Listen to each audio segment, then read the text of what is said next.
श्री स्वामी समर्थ. नमस्कार. माझी मीनाक्षी या चॅनलवर आपले सर्वांचे स्वागत आहे. आज आमच्याकडे आरती आहे, त्या निमित्ताने हा व्हिडिओ आम्ही बनवत आहोत. तुम्ही नक्कीच लाईक करा, शेअर करा आणि चॅनलला नवीन असाल तर सबस्क्राईब करा. माझी मीनाक्षी आज मला स्वयंपाकात मदत करत आहे. ती पुरणाचा स्वयंपाकसुद्धा चांगल्या प्रकारे करते. सुरुवातीला ती पुरणाची डाळ स्वच्छ धुवून आणि पुरण लावून घेत आहे. डाळीमध्ये थोडीशी हळदी टाकत आहे आणि कुकर लावून घेत आहे. कुकर लावला गेला आहे. आता बाकीची तयारी केल्या जात आहे. आदल्या दिवशी खोबरे किसून ठेवण्यात आले होते. आता हे सर्व काही मसाला तयार करण्यात येत आहे. मसाला संपूर्ण छान भाजून घेत आहे. आज स्वयंपाकात पुरण, रशी म्हणजे मसाल्याचे सार किंवा मसाल्याची भाजी म्हणू शकता. जे पुरणातील अळणी पाणी निघते त्यापासून हे बनवल्या जाते. भाजलेल्या मसाल्यामध्ये लसण वगैरे टाकून सगळं मिक्सरमध्ये बारीक करून आपण वाटण 3 पळी तेलामध्ये टाकले आहे. त्याला छान भाजून घेत आहोत. खानदेशमध्ये या भाजीला रशी तर विदर्भात यालाच सार असे म्हणतात. भाजीमध्ये थोडी हळदी टाकून घेत आहोत. सोबतच 2 चमचे लाल तिखट टाकल्या गेले आहे, कारण ही भाजी थोडी रसरशीत असल्याकारणाने थोडा लाल तिखट आणि मसाल्याचे प्रमाण जास्त असते. छान तेल सुटेपर्यंत हा मसाला होऊ द्यायचा. 1 ते 2 मिनिटांनंतर पुरणाच्या डाळीतून जे काही पाणी सार काढलं आहे ते सर्व आता अळणी यात घालायचे आहे. तुम्ही बघू शकता किती सुंदर रंग त्या मसाल्याला आलेला आहे. त्याचप्रमाणे त्याचा तवंगही त्याचप्रमाणे वरते येईल.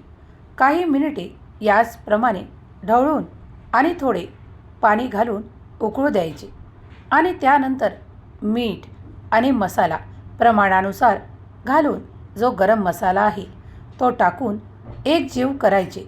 याप्रमाणे रशी रेडी आहे. फक्त 1 किंवा 2 उकळी येईपर्यंत याला उकळून घ्यायचे आहे, बारीक आचेवर. तुम्ही बघू शकता किती सुंदर तवंग आला आहे.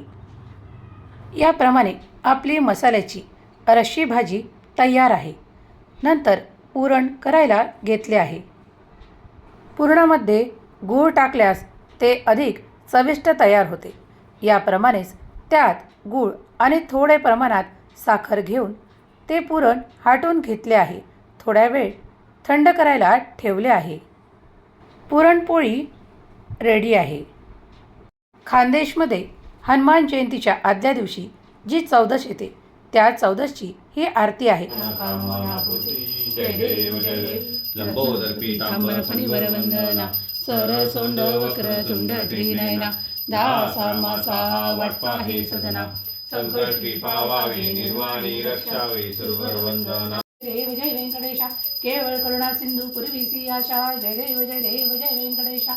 लवलवती विक्रा ब्रह्मांडी माळा, विषयकंठ काळा त्रिनेत्री ज्वाळा, लावण्य सुंदर मस्तकी बाळा, केतुनी अंजळा वाहे जुजुळा. जय देव जय प्रसन्न होसी निर्दाशा, क्लेशापासून सोडी दुःखापासून सोडी तोडी भोपाशा. अंबे तुझ वाचो नको न पूर्वीला आशा, नरहर तल्लीन झाला पदपंकज रेषा. जय देव जय देव जय महिषासुरमर्दिनी प्रत्यक्ष प्रसन्न होसी निर्दाशा, क्लेशापासून सोडी दुःखापासून सोडी तोडी भोपाशा. अंबे तुझ वाचो नको न पूर्वीला आशा, नरहर तल्लीन झाला पदपंकज रेषा. जय देव जय देव जय महिषासुरमर्दिनी प्रत्यक्ष देव जय व्यंकटेशा, केवळ करुणा सिंधू पूर्वीसी आशा. जय देव जय देव जय व्यंकटेशा. लवलवती विक्रा ब्रह्मांडी माळा, विषयकंठ काळा त्रिनेत्री ज्वाळा, लावण्य सुंदर मस्तकी बाळा, केतुनी अंजळा वाहे जुजुळा. जय देव जय. याप्रमाणे सर्व आरती करून आम्ही देवाची छान पूजा केली. नैवेद्य दाखवून झाला. आरतीमुळे सर्व घर प्रसन्न वाटत होतं.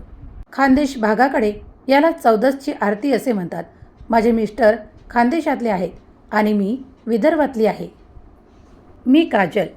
माझी मीनाक्षी या चॅनलवर आपले सर्वांचे सहर्ष स्वागत करते. आपण जर पहिल्यांदा या चॅनलला भेट देत असाल तर नक्की सबस्क्राईब करा. व्हिडिओ आवडत असतील तर लाईक करायला विसरू नका. पुन्हा भेटूया एका नवीन व्हिडिओमध्ये. नमस्कार.